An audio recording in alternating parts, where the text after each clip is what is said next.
arrive à Butare au Rwanda ce jeudi où un match amical est prévu le dimanche prochain contre les Amavubi du Rwanda. La proposition de Ban Ki-moon de retirer 1700 hommes partage la classe politique en République démocratique du Congo, alors que certains estiment qu'il est temps que les Nations unies se retirent progressivement. D'autres redoutent d'une fragilité du système sécuritaire en RDC. Et enfin, les enjeux et les défis du processus électoral au centre des consultations initiées par le président de la Commission électorale nationale indépendante. Corneille conditionne la publication du calendrier électoral réaménagé par un consensus politique. Madame, Messieurs, bienvenue à tous. D'abord, cette nouvelle avant de développer ces titres. Claude Nyamugabo, ancien ministre des Sports, est désormais le nouvel ambassadeur accrédité en République d'Éthiopie et en même temps représentant de la République démocratique du Congo à l'Union africaine. Une nomination qui intervient sur ordonnance présidentielle lue hier sur les ondes de la radio-télévision nationale congolaise. Je vous le disais tout à l'heure, peut-être que la mission des Nations Unies pour la stabilisation au Congo pourrait retirer ses effectifs de 1700 hommes. C'est la démarche menée par le secrétaire général des Nations Unies. Ban Ki-moon devra faire sa proposition au prochain Conseil de sécurité des Nations Unies pour appréciation. Cette proposition divise les acteurs politiques congolais pour la majorité présidentielle. Il est temps pour la MONUSCO de commencer son retrait progressif. C'est ce que soutient François Kassende, député national et président de la Commission Défense et Sécurité à l'Assemblée nationale. La demande, nous l'avions déjà faite. Nous avions demandé qu'on réduise les forces de la MONUSCO au Congo parce qu'on trouvait qu'ils ne faisaient rien. Alors s'ils décident de les réduire, c'est bon. Le peuple congolais est déjà assez mûr pour se prendre en charge, que ce soit en période électorale ou en période non électorale. Donc, il ne faudrait pas que l'on dise que nous n'avons pas une force armée, que nous n'avons pas une police. Nous avons une police. Nous avons fait la réforme de la police. Nous avons tout ça. Nous avons la police de proximité qui est avec le peuple afin de pouvoir l'aider dans toutes les situations, qu'elles soient électorales. Donc, je pense que cette histoire-là de réduction, ils ont apprécié et je pense que c'est une bonne chose. Quand on réduit les nombres, mais ce n'est pas les nombres qui est affecté à réduire la force des forces négatives. On réduit le nombre de ces MONUSCO-là qui sont là où il n'y a pas besoin qu'ils soient. Donc, dans des villes où il y a la paix, où il y a la tranquillité. Surtout à l'ouest, on n'a pas besoin d'eux. Vous les trouvez à Boma. Qu'est-ce qu'ils font à Boma? Vous les trouvez à Matadi, qu'est-ce qu'ils font à Boma? Qu'est-ce qu'ils font à Matadi? Ou à Kinshasa, qu'est-ce qu'ils font à Kinshasa? On doit pouvoir réduire. Par contre, du côté de l'opposition, c'est tôt de penser à réduire l'effectif des casques bleus en République démocratique du Congo, le système de sécurité congolais n'étant pas encore au point. Je crois qu'il n'est pas le moment de réduire les effectifs de la MONUSCO. Ça, c'est mon point de vue en tant qu'analyste, en tant qu'homme politique, député élu de Walikale au Nord Kivu. Pourquoi? Parce que il n'y a pas encore beaucoup de progrès dans la réforme du secteur de sécurité au Congo, c'est-à-dire dans la réforme de l'armée congolaise, de la police, des services de renseignement, des services d'immigration. Et la présence de la MONUSCO ici, en soi, c'est pour dire qu'il y avait quand même un problème et on avait besoin de l'aide extérieure. C'est ce que ça veut dire. Alors, comme on n'a pas encore résolu ces problèmes-là depuis 1999, c'est-à-dire d'avoir une armée républicaine, une police réformée, eh bien, je pense que cette présence se justifie encore. Et donc, moi, ça m'étonne un peu quand même qu'on dise qu'il faut réduire les effectifs de la MONUSCO. Donc, il y a l'appui à la réforme du secteur de sécurité, en attendant bien sûr que le Congo se dote d'un bon système de sécurité. Il y a aussi la contribution justement dans la neutralisation des groupes armés, qui sont encore beaucoup au Nord Kivu. Vous avez vu comment, des concerts avec la MONUSCO et la brigade d'intervention, comment on est arrivé à mettre fin au M23. Ça veut donc dire que si la collaboration est bonne entre nos forces armées et la MONUSCO et la brigade d'intervention, il y a lieu à ce que on puisse éradiquer les autres groupes armés encore actifs ici, comme les ADF Nalou, les FDLR et les autres groupes Maïmaï. Et autre chose, c'est l'appui au processus électoral. 2016 qui commence, c'est une année électorale et nous n'avons pas une flotte aérienne au Congo susceptible de faciliter le déploiement des kits électoraux, des urnes, des isoloirs.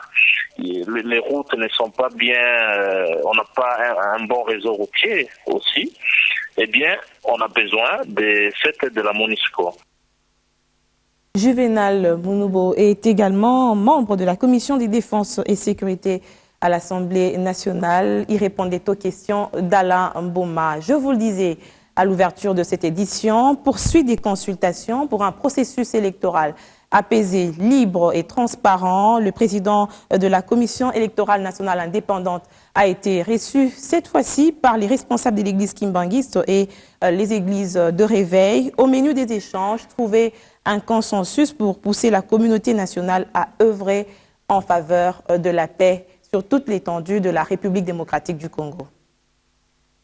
Après les musulmans, les églises indépendantistes et les orthodoxes, c'était le tour des églises kimbanguistes et des réveils de recevoir le président de la Commission électorale nationale indépendante. Comme avec les précédents, il était toujours question de faire l'état de lieu du processus électoral en RDC.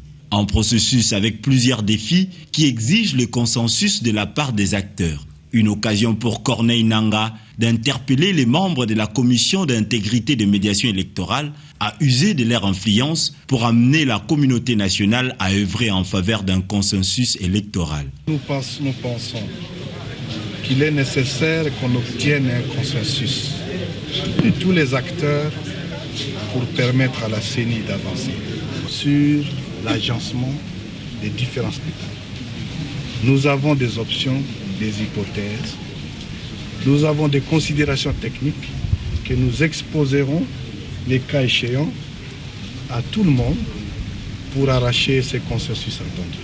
Éclairés sur les points essentiels lors de ces échanges, ces princes de l'Église promettent de soutenir la CENI dans la sensibilisation. Nous avons été illuminés, éclairés, et nous étions ignorants d'un certain nombre de choses, de certaines réalités.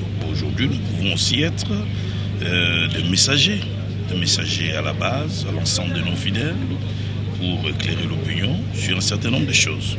Et nous resterons discuter pour que le même message, nous puissions le transmettre à nos bureaux provinciaux, afin qu'eux aussi puissent véhiculer le message. Cette série de consultations continues, les prochains sur la liste sont les membres de l'Église du Christ au Congo et l'Armée du Salut. Le dialogue politique perçu comme moyen pour baliser la voie des élections libres, transparentes et apaisées. D'autres religieux se sont prononcés sur cette rencontre tant attendue. Il s'agit de la communauté islamique au Nord Kivu qui se dit totalement engagée pour soutenir le dialogue prôné par le chef de l'État. Pour elle, c'est une culture qui devrait être ancrée dans le chef de tous les Congolais. La communauté islamique au niveau de la province, d'ailleurs tout comme au niveau national, nous soutenons les dialogues entre les Congolais. Quelle que soit l'issue que nous voulons obtenir, le dialogue est indispensable, c'est un impératif catégorique. Donc à ceux-là qui pour une raison ou une autre continuent à résister, nous leur rappelons à la raison. Ils doivent aller, tous ceux qui ne peuvent pas refuser, c'est de se parler. Tous ceux qui ne peuvent pas refuser, c'est d'échanger avec les autres.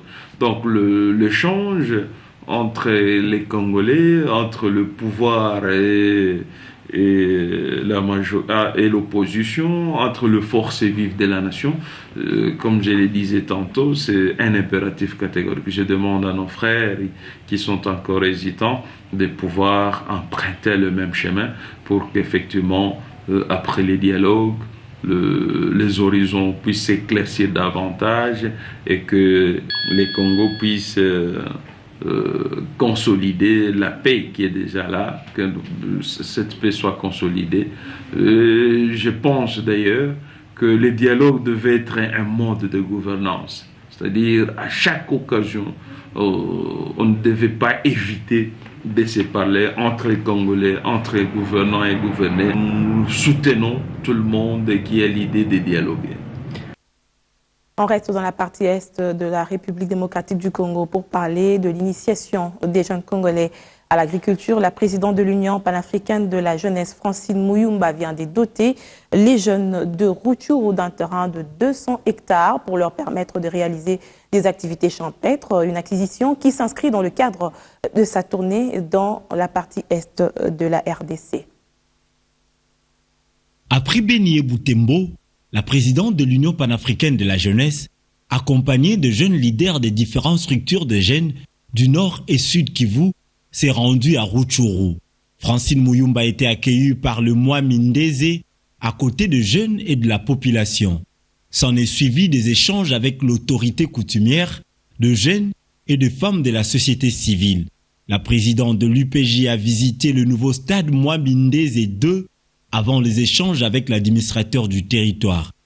Le jour suivant a vu la réalisation des objectifs fixés en 2013. Enfin, le jeune dispose d'un terrain pour la construction de leur maison. Ce n'est pas tout. Muyumba a ajouté 200 hectares pour la matérialisation du projet agricole dans ces territoires. Tout dans le but de la prise en charge des jeunes pour consolider la paix. On va travailler avec les jeunes eux-mêmes pour nous permettre de voir comment nous pouvons avoir des champs pareils dans toute la province. Et avec l'implication des jeunes, nous pouvons faire décoller le pays. Les jeunes sont capables de contribuer énormément au développement du pays. Les jeunes sont capables de consolider la paix si cette jeunesse est soutenue. Elle souhaiterait voir les autres provinces emboîter le pas. Joindre l'utile à l'agréable, c'est le sens de l'exhibition de jeunes avant le départ de leur présidente pour le Sud Kivu. Et puis retour sur les derniers hommages rendus à l'apôtre Bolia. C'est hier qu'a été mis en terre le fondateur de l'église Bima au cimetière de Mbenteke, Nouvelle Cité. Environ 30 000 personnes ont pris d'assaut le palais du peuple, parmi lesquels le président de l'Assemblée nationale venu plutôt représenter le chef de l'État pour rendre les derniers hommages à l'apôtre Bolia, fondateur de l'église Bima. L'horizon funèbre a été marqué par plusieurs moments forts, notamment des prédications, témoignages et dépôt de gerbes de fleurs.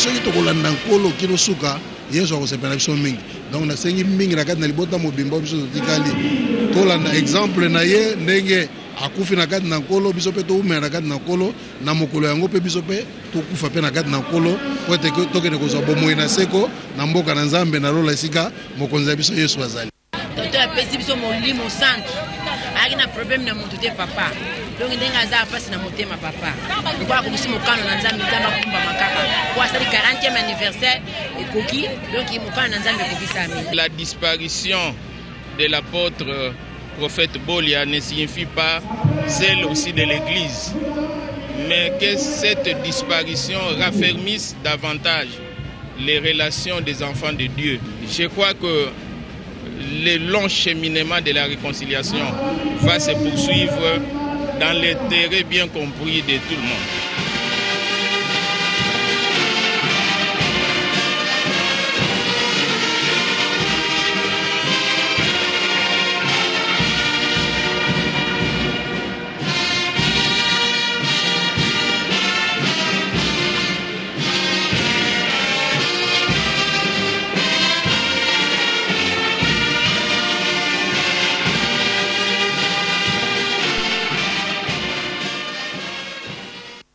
Vous vous souviendrez que ce même cadre, le Palais du Peuple, avait servi pour la décoration des artistes congolais et l'artiste musicien Tchalamouana s'est donné le devoir de présenter ses médailles au commissaire spécial du Kasaï central en tant qu'originaire de cette province.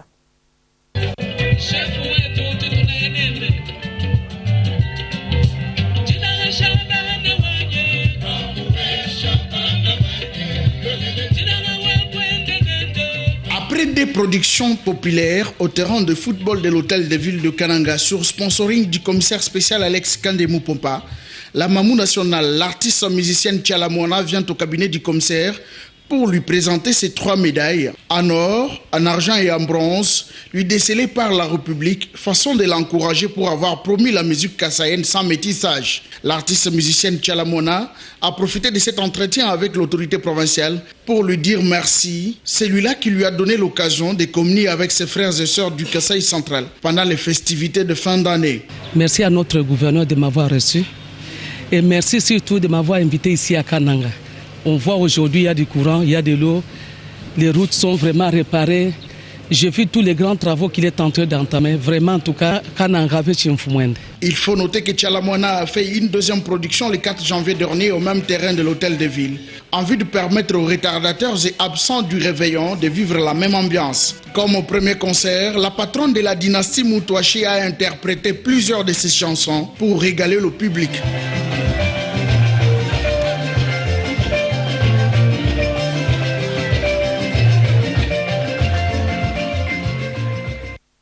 Le sport, championnat d'Afrique des Nations Rwanda 2016. Les léopards locaux affûtent leurs armes pour cette compétition. C'est aujourd'hui que l'équipe nationale arrive au Rwanda pour la deuxième phase des préparatifs. Ce départ intervient au lendemain de la publication de la liste définitive des 23 joueurs sélectionnés pour le CHAN Rwanda 2016. Matampi Vumile, Ke Bompili héritier. Défenseur, Baumeto Junior, Bangala Litombo Yannick, Bompunga Botuli Padou, Kimwaki Mpela Joël, Fouki Kilala, Lomalisa Mutambala Joyce et Ngimbi Christian. Pour le milieu de terrain, Bopé Bokadi Merveille, Jikonji Doksa, Munganga Omba Nelson, Mika Miché, Ngoudikama Emmanuel Christian, Lusadisu Basisila Gu et Toulengi Sindani Riki. Attaquant, Luvumbu héritier. Ngulubi Kilwa Cédric, Bolingi Pangi Jonathan, Mundele Makusu Jean-Marc, Mombo Lusala Zachary et Meshak Elia. Voilà les 23 léopards qui vont participer au CHAN Rwanda 2016. Et sachez que dans le cadre des préparatifs, les léopards du Congo matcheront les Amavubi du Rwanda le dimanche prochain à Boutari. Madame, Messieurs, c'est la fin de cette édition. Merci de votre fidélité. À tout à l'heure.